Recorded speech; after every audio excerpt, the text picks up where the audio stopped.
Great.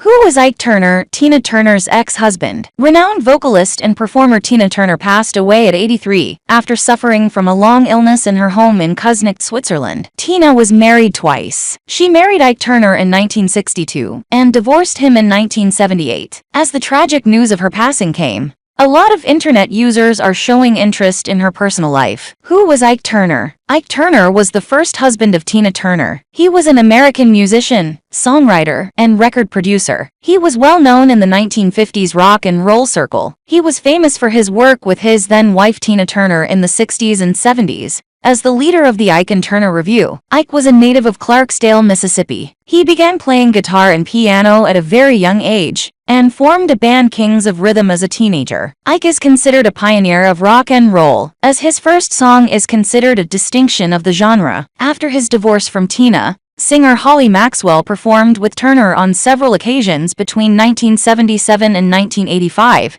and again for 8 months in 1992. She stated that she had a good working relationship with Turner, and later published the memoir Freebase. They're not free about their close friendship, Ike's drug addiction and legal issues, with Tina Turner's accusation of domestic violence, soon impacted his career in the 1980s and 90s. He was addicted to cocaine for over 15 years and served 18 months of jail time after he was convicted of drug offenses. Turner died at the age of 76 due to a drug overdose in 2007. His contribution to the field of rock and roll was highly acclaimed and won 5 Grammy Awards. In 1991, he was also inducted into the Rock and Roll Hall of Fame with Tina Turner. It was one of the most famous musical marriages in history, spawning the sales of millions of records, breaking down racial barriers and winning fans across the world. Yet the union of Tina Turner and her first husband Ike Turner was one marred in violence and abuse. In fact, their almost 20-year relationship left Tina, who died on Wednesday at the age of 83, physically battered, emotionally broken, and financially ruined. Yet the star only revealed the extent of her suffering 5 years after her divorce from Ike in 1978. Speaking to People magazine in a bombshell interview in 1981,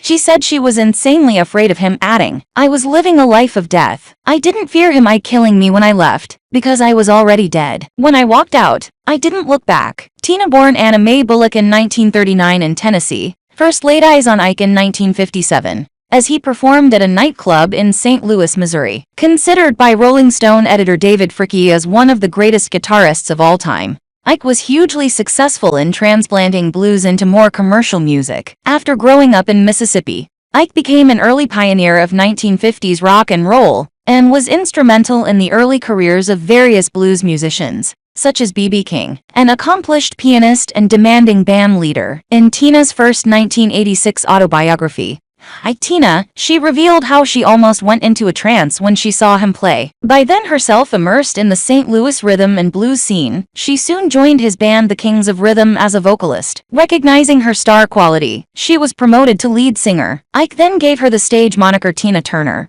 reportedly so another singer could perform under that name should she leave the band. But this was just the first instance of control. The pair soon became romantically involved, with Ike lavishing her with clothes and jewelry, and Tina quickly becoming pregnant. When Tina told Ike she did not wish to continue their relationship, he reportedly responded despite her carrying his baby at the time. Tina, whose own mother also suffered violent abuse from her father, said the incident instilled fear in her, so much so that she decided to stay. Their son, Ronnie, was born several months later, and the pair's commercial success grew, with their first album released in 1961, and the pair breaking down barriers by performing for racially integrated audiences in the South. But Ike, who died in 2007 from a drug overdose, developed an addiction to cocaine while touring, which fueled his rages. The couple married in 1962, but Ike's violent outbursts and emotional manipulation continued over the years. Again, in her first memoir, Tina, she claimed that Ike took her to a brothel in Tijuana, Mexico, on the night of their wedding. In a BBC interview, she added that Ike was crooked from day one and conniving. Despite the abuse Tina stayed with Ike, she also revealed that being abandoned by her parents at a young age left her not wanting to leave Ike. In her second 2018 autobiography, My Love Story, she wrote, "I was unhappy when I woke up, but I came out of the darkness believing I was meant to survive." The pair continued to tour and record together, sometimes with the Rolling Stones. Huge hits included Proud Mary, River Deep Mountain High, and Nutbush City Limits, with the pair in total releasing 21 studio albums and winning a Grammy Award. But Ike's control also extended to the couple's finances, with Ike micromanaging Tina's career. By the time went on tour in Dallas in 1976, Tina finally mustered up the courage to leave Ike. She was completely financially dependent on him. She told People magazine that Ike was feeling irritable on the day she decided to leave him. She said, "He beat me the entire way from the airport to the hotel. By the time we got to the hotel,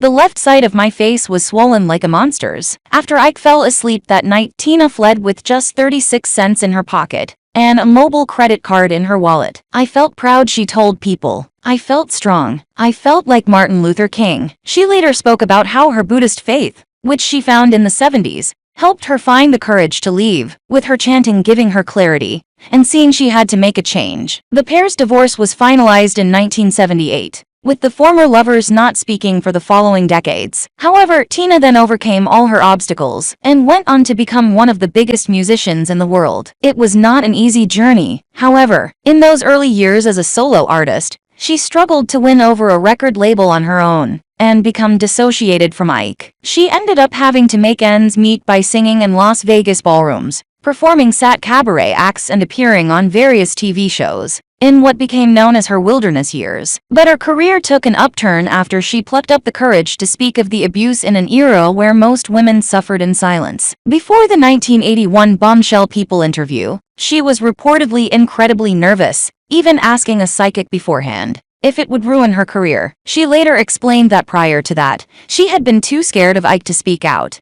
But the time had come to get across a truthful account of their marriage, and she was subsequently praised by domestic abuse charities for sharing her story and giving other women the courage to do so. Her career then took off, and she had a string of hits, including Let's Stay Together, What's Love Got to Do With It, and Private Dancer. Despite her tortuous marriage, however, Tina declared in the 2021 documentary that she had found it in herself to forgive her ex-husband. She said, "I had an abusive life. There's no other way to tell the story," she declared. "It hurts to have to remember those times, but at a certain stage, forgiveness takes over. Forgiving means not having to hold on. It was letting go because it only hurts you. By not forgiving, you suffer because you think about it over and over. And for what?" In a 1990 interview with People, Ike also admitted abusing Tina. "All the fights Tina and I had were about her being sad about something," he recalled. "I get real emotional if you're worrying and don't tell me what it is. Then I can't about nothing else. So I'd slap her or something like that." And in his 1999 memoir, Taken Back My Name, The Confessions of Ike Turner, Turner wrote, "Sure, I've slapped Tina. We had fights and there have been times when I punched her to the ground without thinking, but I never beat her." Prior to his death in 2007,